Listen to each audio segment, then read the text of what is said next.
Beatles are releasing a new song today that was decades in the making.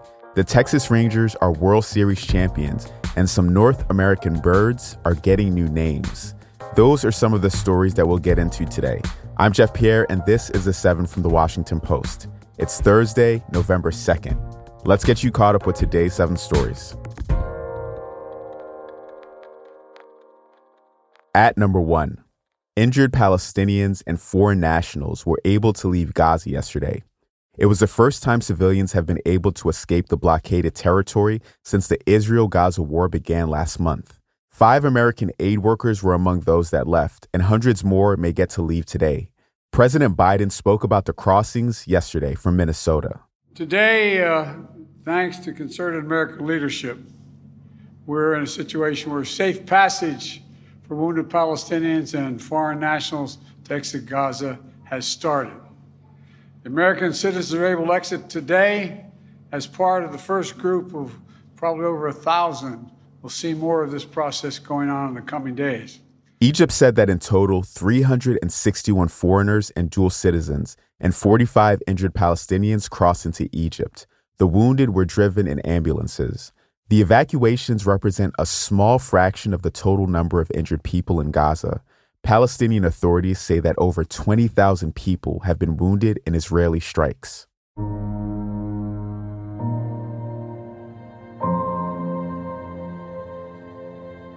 At number 2, we're looking at Donald Trump Jr., who testified in a civil fraud trial in New York yesterday. A $250 million lawsuit accuses Donald Trump, his family, and Trump Organization executives of inflating financial statements to cheat on business deals. Yesterday, the former president's son said he wasn't responsible for preparing the company's financial statements. He said that job rested with the company's longtime accounting firm. His testimony, which will continue today, marked the beginning of a new, more high-profile phase in this trial. Multiple members of the family are expected to take the witness stand in the coming days. Eric Trump is set to testify later today, and next week, Ivanka Trump will take the stand. So will Donald Trump himself.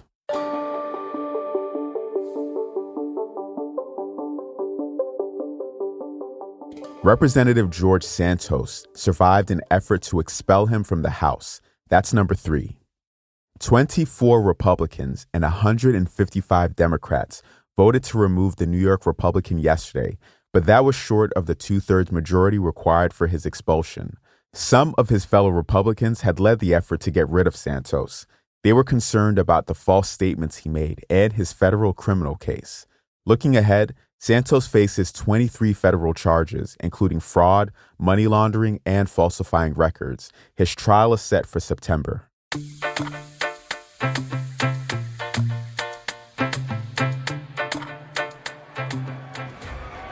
In their 63rd season. Number 4. It's happened! The Texas Rangers win the World Series! The Texas Rangers won their first World Series title. They defeated the Arizona Diamondbacks 5-0 in Game 5 of the series last night in Phoenix. The World Series MVP was Texas shortstop Corey Seager. Last night, he broke up a no-hitter in the 7th inning and went on to score the Rangers' first run of the game. He's just the 4th player in baseball history to be named World Series MVP twice. Seager also won it in 2020 with the Los Angeles Dodgers.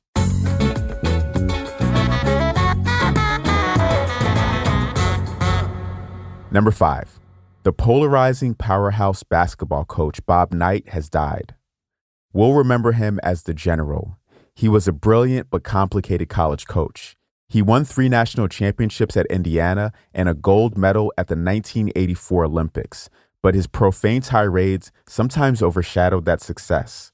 Knight was inducted into the Basketball Hall of Fame in 1991, midway through his career, and for a time, he had more victories than any men's college coach in history. He died yesterday at his home in Bloomington, Indiana. He was 83.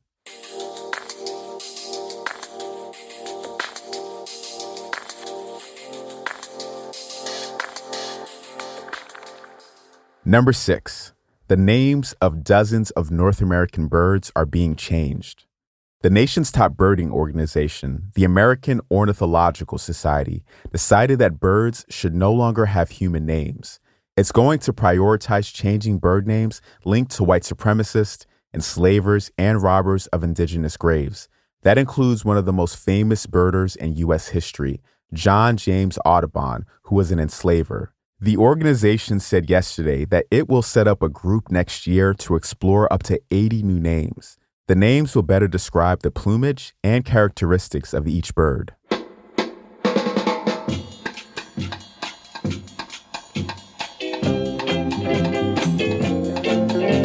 And at number 7, the Beatles will release their final song today.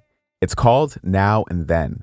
It's a new single 60 years after Beatlemania swept the planet, even though 2 of the Fab Four are no longer with us. The song has been in the making for decades. John Lennon recorded a rough demo shortly before his death in 1980. The other Beatles, George Harrison, Paul McCartney, and Ringo Starr, tried to finish it in the 1990s, but they found that Lennon's tape was too grainy to use. But now, Lord of the Rings director Peter Jackson has come to the rescue. He used cutting-edge technology to clean up Lennon's tape and lift out his vocals. The Beatles shared a preview of it yesterday. Take a listen. I know it's true. It's all because of you. And if I make it through, it's all because of you. With these crystal clear vocals, the 2 surviving Beatles were able to finish the song and write one final chapter in the band's extraordinary history. It'll land on streaming services at 10 a.m. Eastern.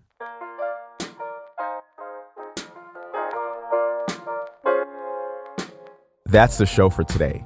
Don't forget that if you're a Post subscriber, you can get access to Washington Post podcasts, ad-free, and Apple Podcasts. And there are more audio perks around the corner, so be sure to find the Washington Post channel and Apple Podcasts and connect your Post subscription. And then stay tuned for more subscriber-only audio benefits, like exclusive and early access episodes. If you're not a subscriber to the Washington Post yet, this is a great time to start. You can subscribe in Apple Podcasts by looking for the Washington Post channel or through the link in our show notes. I'm Jeff Pierre, and I will meet you back here tomorrow.